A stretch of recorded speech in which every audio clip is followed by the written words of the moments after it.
ഇന്ന് വിജയദശമി ദിവസം നമുക്ക് ജീവകാരുണ്യ ഒഴുക്കത്തിലേക്ക് കിടക്കാം. അരുൾ പെരുംജ്യോതി വളലാർ രാമലിംഗസ്വാമികളുടെ ജീവകാരുണ്യ ഒഴുക്കത്തിലെ പ്രധാനപ്പെട്ട ചില കാര്യങ്ങളെക്കുറിച്ച് മാത്രം നമുക്ക് മനസ്സിലാക്കാം. ആത്മലാഭം ലഭിക്കുന്നത് എങ്ങനെയാണ് എന്ന ചോദ്യത്തിനുള്ള ഉത്തരത്തിലൂടെയാണ് വളലാർ സ്വാമികൾ ജീവകാരുണ്യ ഒഴുക്കം ആരംഭിക്കുന്നത്. ആത്മലാഭത്തിനുള്ള ഏറ്റവും പ്രധാനപ്പെട്ട ഉപാധി എന്ന് പറയുന്നത് ജീവകാരുണ്യ ഒഴുക്കമാണ്.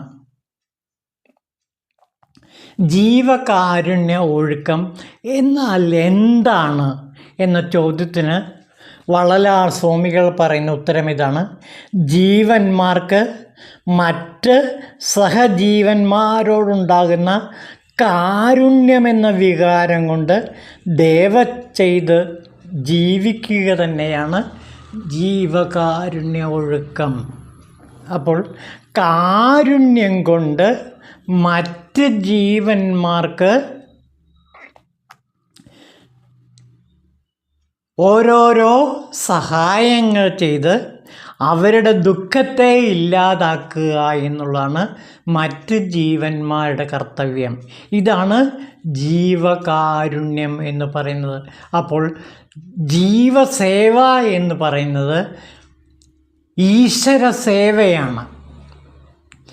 മനുഷ്യസേവ, മനുഷ്യർക്കും മൃഗങ്ങൾക്കും മറ്റ് ജീവജാലങ്ങൾക്കും ചെയ്യുന്ന സേവ എന്നുള്ളത് ശിവസേവ തന്നെയാണ് എന്നാണ് പറയുന്നത്.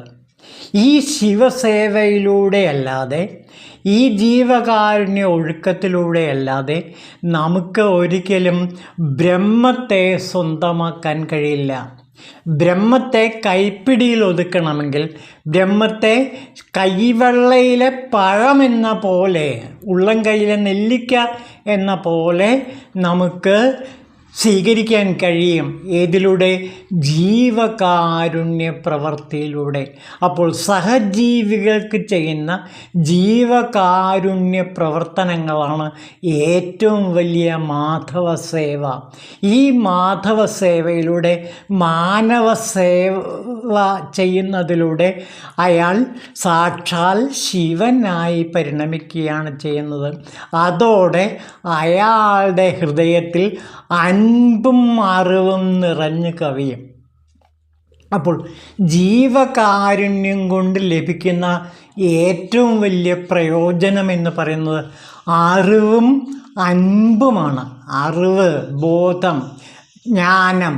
അപ്പോൾ ഒരാൾ ജ്ഞാനസ്വരൂപനായി തീരണമെങ്കിൽ കുറേ പുസ്തകങ്ങൾ വായിച്ചുകൊണ്ട് അയാൾക്ക് ജ്ഞാനം ലഭിക്കുകയില്ല. മറിച്ച് സഹജീവികൾക്ക് നൽകുന്ന കാരുണ്യവും ദയയുമാണ് ഒരാളുടെ മനസ്സിൽ അൻപിനെ ഉണ്ടാക്കുന്നത്, സ്നേഹത്തിനെ ഉണ്ടാക്കുന്നത്. അപ്പോൾ കാരുണ്യമില്ലാത്ത മനുഷ്യൻ കഠിനഹൃദയനാണ്.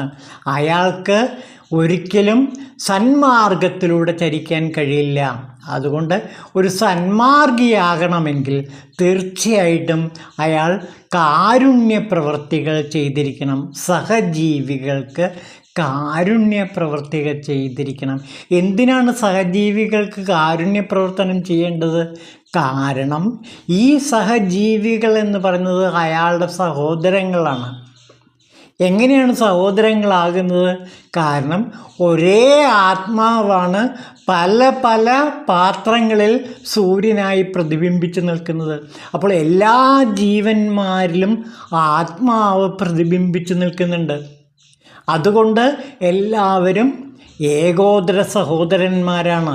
ഒന്നല്ല കൈ നമ്മെ രചിച്ചത് എന്ന് കുമാരനാശാൻ പാടുന്നുണ്ട്. ഒരേ കൈകൊണ്ട്, ഭഗവാൻ ശിവൻ്റെ കൈകൊണ്ടാണ് ഈ പ്രപഞ്ചത്തിലുള്ള എല്ലാ ജീവജാലങ്ങളെയും സൃഷ്ടിച്ചിരിക്കുന്നത്. അതുകൊണ്ട് നാമെല്ലാം ഏകോദര സഹോദരന്മാരാണ്. കാരണം ഒരേ ദൈവത്തിൻ്റെ മക്കളാണ് നമ്മളെല്ലാം. ഒരേ കൈകൊണ്ടാണ്, ഒരേ ഈശ്വരൻ്റെ സൃഷ്ടികളാണ് നാമെല്ലാം. അതുകൊണ്ട് നമ്മളെല്ലാം ഏകോദര സഹോദരന്മാരാണ്. അതുകൊണ്ട് ഒരു സഹോദരന് ദുഃഖം വരുമ്പോൾ, വേദന വരുമ്പോൾ അയാളെ സഹായിക്കേണ്ടത് മറ്റ് സഹോദരന്മാരുടെ കടമയാണ്, അതവരുടെ അവകാശവുമാണ്. കാരണം തൻ്റെ സഹോദരനെ, അപകടത്തിൽപ്പെട്ട തൻ്റെ സഹോദരനെ രക്ഷിക്കാൻ തീർച്ചയായിട്ടും മറ്റു സഹോദരന്മാർ തയ്യാറാവുക തന്നെ ചെയ്യണം. അങ്ങനെ തയ്യാറാവുന്ന സഹോദരന്മാരുടെ ഹൃദയത്തിൽ എന്തുണ്ടാകും? അറിവ് ഉണ്ടാകും, ഈശ്വരജ്ഞാനമുണ്ടാകും. അപ്പോൾ ഈശ്വരജ്ഞാനത്തിലേക്കുള്ള എളുപ്പവഴി എന്ന് പറയുന്നത് പുസ്തക വായനയോ അല്ലെങ്കിൽ അറിവ് നേടാൻ വേണ്ടിയുള്ള മറ്റ് വായനകളോ അല്ല, മറിച്ച് ഈ ജീവകാരുണ്യ ഒഴുക്കമാണ് ഒരാൾക്ക് അറിവിനെ നേടിക്കൊടുക്കുന്നത്. അറിവ് എവിടെ നിന്നുണ്ടാകുന്നു? അൻപിൽ നിന്നുണ്ടാകുന്നു. അൻപെന്ന് വെച്ചാൽ സ്നേഹം. ആ സ്നേഹം എവിടെ നിന്നാണ് ലഭിക്കുന്നത്? കാരണം നമ്മളെ സൃഷ്ടിച്ച ഈശ്വരൻ്റെ മൗലിക സ്വഭാവം എന്ന് പറയുന്ന സ്നേഹമാണ്. സ്നേഹത്താൽ പ്രചോദിതരായാണ് ഈ ജീവജാലങ്ങളെയെല്ലാം ശിവൻ സൃഷ്ടിച്ചത്. അപ്പോൾ സൃഷ്ടിസ്ഥിതി സംഹാര തിരോധാന അനുഗ്രഹങ്ങളെല്ലാം തന്നെ ഭഗവാൻ നടത്തുന്നു. ഈ പഞ്ചകൃത്യങ്ങളും നടത്തുന്നത് ഈ ജീവജാലങ്ങളുടെ നന്മയ്ക്ക് വേണ്ടിയിട്ടാണ്, അവരുടെ ഐശ്വര്യത്തിന് വേണ്ടിയാണ്, അവരുടെ മഹിമയ്ക്ക് വേണ്ടിയിട്ടാണ്, അവരുടെ പൂർണ്ണതയ്ക്ക് വേണ്ടിയിട്ടാണ്. അപ്പോൾ പൂർണ്ണതയ്ക്ക് വേണ്ടി ഭഗവാൻ ഇക്കാര്യങ്ങളെല്ലാം ചെയ്യുമ്പോൾ തീർച്ചയായിട്ടും മറ്റു സഹോദരങ്ങൾ, കഷ്ടപ്പെടുന്ന മനുഷ്യനെ സഹായിക്കേണ്ടത് അത്യാവശ്യമാണ് എന്നാണ് പറയുന്നത്. അറിവും അൻപും അതിലൂടെ നമുക്ക് ലഭിക്കുന്നു. അപ്പോൾ വളരെ എളുപ്പത്തിൽ നമുക്ക് അറിവും അൻപും ലഭിക്കണമെങ്കിൽ, അൻപെന്ന് വെച്ചാൽ സ്നേഹം, അറിവും സ്നേഹവും ലഭിക്കണമെങ്കിൽ ജീവകാരുണ്യ പ്രവർത്തനങ്ങൾ മുടങ്ങാതെ ചെയ്യണം. എങ്ങനെയാണ് ഇവർക്ക് ഈ ദുഃഖം വരുന്നത്? ജീവജാലങ്ങൾക്ക് എങ്ങനെയാണ് ദുഃഖം വരുന്നത്? ഒന്നാമത്തെ ദുഃഖം അവർ വിശപ്പിൻ്റെ ദുഃഖമാണ്. കഴിക്കാൻ ആഹാരമില്ലാത്തൊരവസ്ഥ. ഭക്ഷണം, വിശക്കുന്ന വയറുകൾ കത്തിയെരിയുമ്പോൾ അവർക്ക് ആ വിശപ്പിനെ അടക്കാൻ, ജഠരാഗ്നിയെ അടക്കാൻ അവർക്ക് കഴിയാതെ വരുന്നു. ആ സമയം തീർച്ചയായിട്ടും അവർക്ക് വിശപ്പ് ആഹാര രൂപത്തിൽ പ്രത്യക്ഷപ്പെടുക തന്നെ വേണം. ഒരു സഹോദരൻ, അങ്ങനെ ഒരു സഹോദരൻ കഷ്ടപ്പെടുന്ന, പശി അനുഭവിക്കുന്ന, വിശപ്പ് അനുഭവിക്കുന്നവർക്ക് തീർച്ചയായിട്ടും ആഹാരവുമായി തീർച്ചയായിട്ടും സഹായിക്കണം. അതാണ് ജീവകാരുണ്യത്തിൻ്റെ ആദ്യത്തെ സ്റ്റെപ്പ്. അതുകൊണ്ട് തന്നെ വള്ളലാർ ജീവകാരുണ്യത്തിന് വേണ്ടി ആദ്യം ചെയ്തത് ഒരു ധർമ്മശാല ഉണ്ടാക്കുകയാണ്. എന്നിട്ട് അവിടെ ഒരിക്കലും കെടാത്ത അഗ്നി ജ്വലിപ്പിച്ചിട്ട് അവിടെ നിരന്തരം പാകം ചെയ്ത്, ഭക്ഷണ പദാർത്ഥങ്ങൾ പാകം ചെയ്ത് വിശക്കുന്ന എല്ലാ വയറുകൾക്കും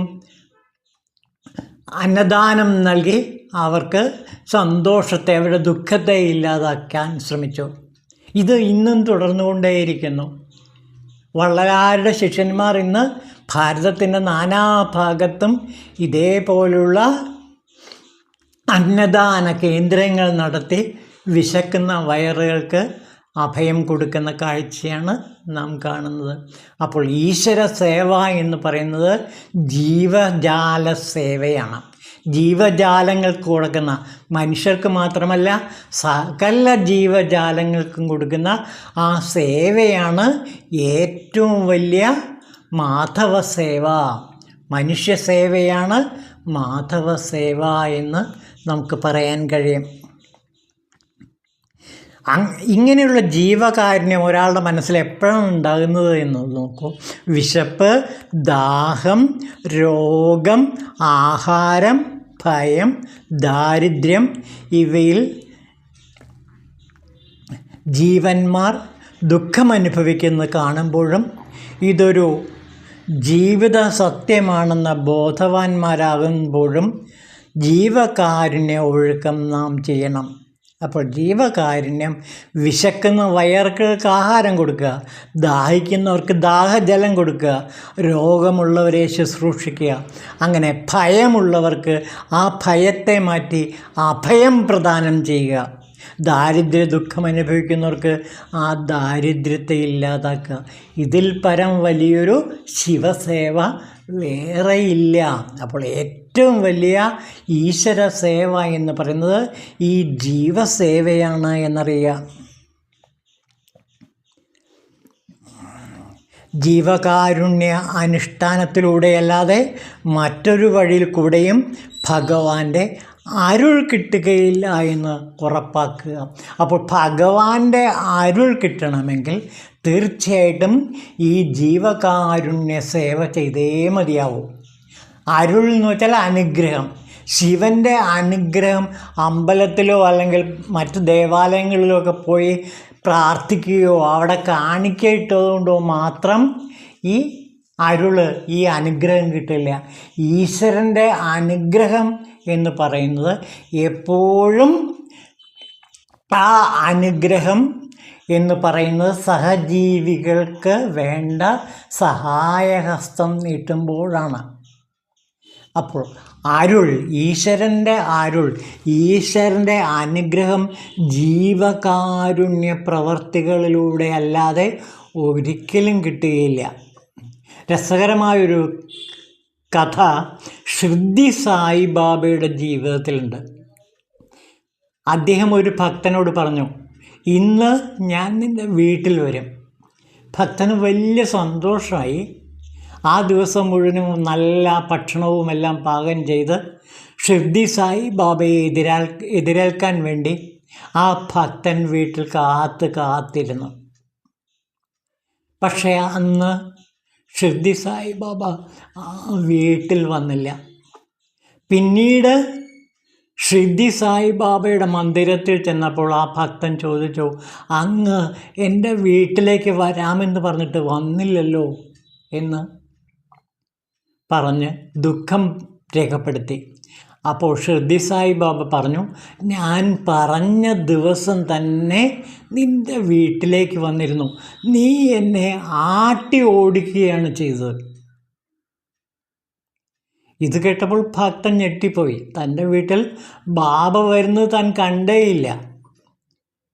താനങ്ങനെ ആട്ടി ഓടിച്ചിട്ടുമില്ല. ബാബയെ എതിരേൽക്കാൻ വേണ്ടി കാത്തിരിക്കുന്ന തനിക്ക് എങ്ങനെ ബാബയെ ആ വീട്ടിൽ നിന്ന് ആട്ടി ഓടിക്കാൻ കഴിയും? അപ്പോഴാണ് ആ ബാബ സത്യം പറഞ്ഞത്, ഒരു പട്ടിയുടെ രൂപത്തിൽ ഞാൻ നിൻ്റെ വീട്ടിൽ വന്നിരുന്നു. വിശക്കുന്ന വയറുമായി ഒരു പട്ടിയുടെ രൂപത്തിൽ ആഹാരത്തിന് വേണ്ടി നിൻ്റെ വീട്ടിൽ ഞാൻ വന്നു. പക്ഷേ നീ എന്നെ ആട്ടി ഓടിച്ച് കഥ കടക്കുകയാണ് ചെയ്തത്. അപ്പോഴാണ് ആ ഭക്തൻ തനിക്ക് പറ്റിയ വിഡ്ഢിത്തം ഓർത്ത് മനസ്സിലാക്കുന്നത്. ഈ പട്ടിയിലും ആരുണ്ടായിരുന്നു? ഷിർദി സായിബാബയുണ്ടായിരുന്നു. അപ്പോൾ നാം കാരുണ്യം കാണിക്കുന്നത് മനുഷ്യരോട് മാത്രമല്ല, ഈശ്വരൻ്റെ സൃഷ്ടികളായ സമസ്ത ജീവജാലങ്ങളോടും ഈ കാരുണ്യം കാണിക്കുക തന്നെ വേണം. ശാകുന്തളത്തിലൊരു രംഗമുണ്ട്. കാളിദാസൻ്റെ ശാകുന്തളത്തിൽ ഒരു രംഗമുണ്ട്. ശകുന്തളയ്ക്ക് തളിരിലകൾ തലമുടിയിൽ ചൂടാൻ വലിയ ആഗ്രഹം.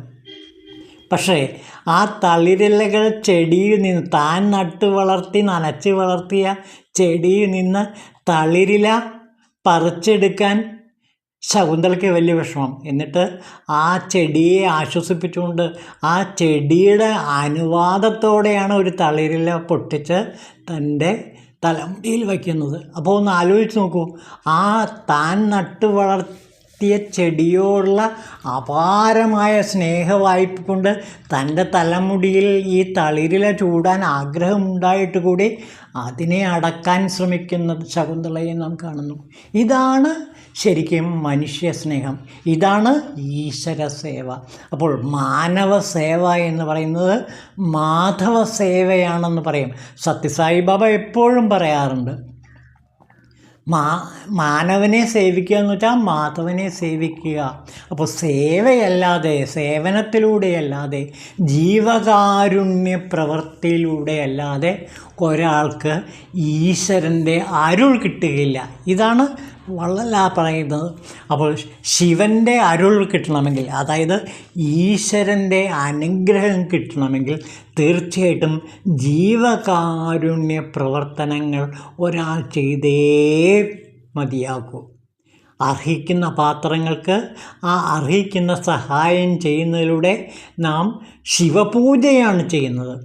അമ്പലത്തിലോ അല്ലെങ്കിൽ ദേവാലയങ്ങളിലോ ചെന്നിട്ട് കാണിക്ക സമർപ്പിച്ചിട്ട് ലക്ഷക്കണക്കിനും കോടിക്കണക്കിനും രൂപയൊക്കെ സമർപ്പിച്ചിട്ട് അവിടെ ചെന്ന് ഭഗവാന്റെ അരുൾ കിട്ടണമെന്ന് പ്രാർത്ഥിക്കുന്നതിനേക്കാൾ എത്രയോ വലുതാണ് സഹജീവികളുടെ കണ്ണീരൊപ്പുക എന്നുള്ളത്.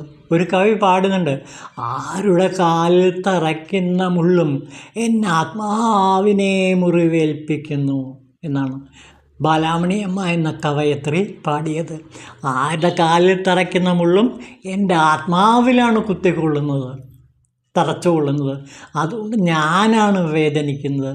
മറ്റുള്ളവർ വേദനിക്കുമ്പോൾ, സഹജീവികൾ വേദനിക്കുമ്പോൾ സഹജീവികളല്ല വേദനിക്കുന്നത്, ഞാനാണ്. കാരണം എല്ലാവരെയും സൃഷ്ടിച്ചത് ഒരേ കൈയാണ്. ഞാനും നീയും തമ്മിൽ ഇവിടെ ഒരു ഭേദവുമില്ല.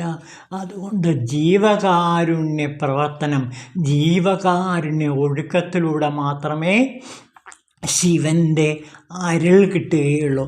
ഈ വിജയദശമി ദിവസം ഈ ശിവ അരുളിനെക്കുറിച്ചും ജീവകാരുണ്യ ഒഴുക്കത്തെ പറ്റിയും പറയാൻ കഴിഞ്ഞത് വള്ളലാർ സ്വാമികളുടെ അനുഗ്രഹം കൊണ്ടാണ്. ഈ വാക്കുകൾ സത്യത്തിൽ അനുഷ്ഠിക്കുന്ന ഒരാൾക്ക് സാക്ഷാൽ വള്ളലാർ സ്വാമികളെ ജീവനോടെ തന്നെ കാണാൻ കഴിയും.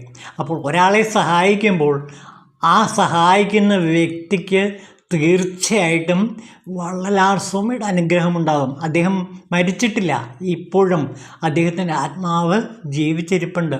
നാം ഒരു സഹായം ചെയ്യുമ്പോൾ, സഹജീവികളുടെ കണ്ണീരൊപ്പുമ്പോൾ സാക്ഷാൽ ഈശ്വരൻ തന്നെ നമുക്ക് ദർശനം നൽകുന്ന കാഴ്ചയാണ് ഈ ജീവകാരുണ്യത്തിലെ ആദ്യത്തെ ചില ഭാഗങ്ങളിൽ നാം കാണുന്നത്. ഓം ശിവായ നമഃ.